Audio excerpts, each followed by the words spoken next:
Good morning, everybody. I hope you're doing well after just a horrendous week in Texas last week. Um, Really, I think one of the worst weeks in Texas history. Um, I'm sure many of you were affected by the power outages. We didn't have power here for about 36 hours.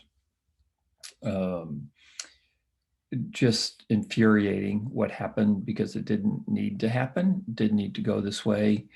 Um, just a horrible week with just a lot of suffering that could have been avoided with a little forethought, with a little leadership.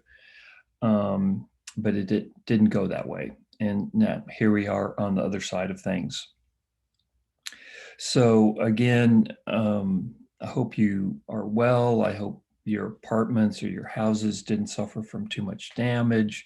We had a little problems here, our water heater. We had one pipe burst, but no structural damage.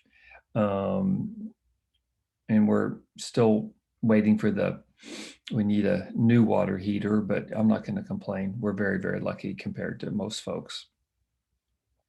So, where do we go from here in Texas history? Um, what I think I've been thinking about this, and what I've decided to do is I'm not going to give a quiz this week. I just think it's too soon. Um, I'm going to combine quizzes, the modules, the last couple of modules. Remember, I didn't post a module last week. So I posted a module 2 weeks ago. I'm posting a module today. I'll give you a combined quiz on that next Tuesday. And then I'm going to put off the midterm for a week.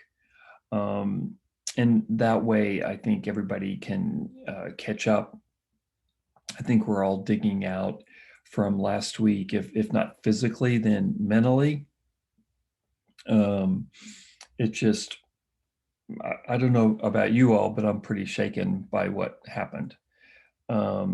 I never thought that in 2021, I'd be sitting in my house in 10-degree weather with no heat, huddling by the fireplace. It sounds like something that would have happened in the time of Texas that we study in this course, not 2021, but it did happen.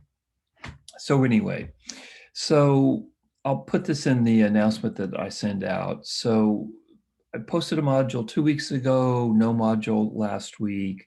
I'm posting a module for week 5 today. So it's week 4 and week 5 modules. That's what I'm naming them. There'll be no quiz this week. And I'll quiz you next Tuesday, which I think is the 2nd of March. And then the midterm will be on March 9th. Okay, so let me check my calendar here. Let's see, I think this is right. Sorry about this, hold on here. Yeah, the next quiz will be on March 2nd, and the midterm will be on March 9th. Again, to repeat, the next quiz will be on the modules 4 and 5, and then the midterm will be on everything we've studied up until then. Just to kind of get you back in gear, I'm sure I haven't been thinking about this course. I doubt if many of you have. There's just been too much going on. Here's the big picture in the last couple of weeks. Texas is shifting radically from a remote territory in Spanish North America, in the northeastern realm of Spanish North America, into a slave territory, ultimately into an independent republic, and then a slave state. So this is the big picture. Texas is becoming part of the global cotton economy because of the geography of Texas, because it sits on the Gulf Coast. It's very rich land here.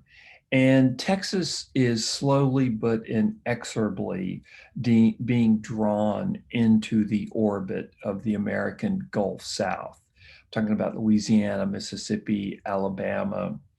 So, what we have in a pretty brief period of time, Texas is going from Spanish to Mexican to an independent republic to a part of the United States. So that's what's going on politically, economically, and this is really the driving force here.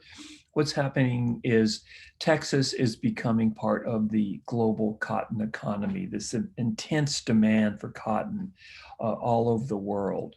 Um, Texas, East Texas especially, which had never really been part of the cotton economy in the Spanish period, doesn't become part of the cotton economy, which, of course, when I say cotton, also means slave, until the early 1820s.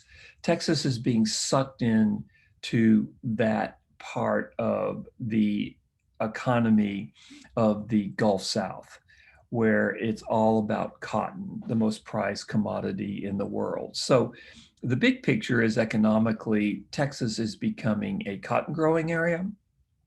Politically, what this means is Texas is being sucked into the United States. It doesn't happen overnight. And there are many steps between Texas going from being Spanish to becoming a US state. And that's what we're examining, and that's what you're examining in great detail in this part of the case. So, in this part of the course. So, this is the big trajectory here. That Texas is going from being Spanish to American, and the driver of this is cotton production. And of course, what underlies cotton production is slavery.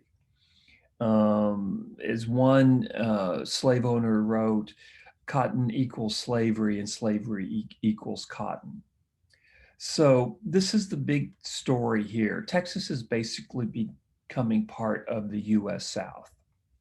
So that is the overall narrative that I'm developing over these couple of weeks. I've broken down Torjit for you so you can see what you need to understand with Torjit.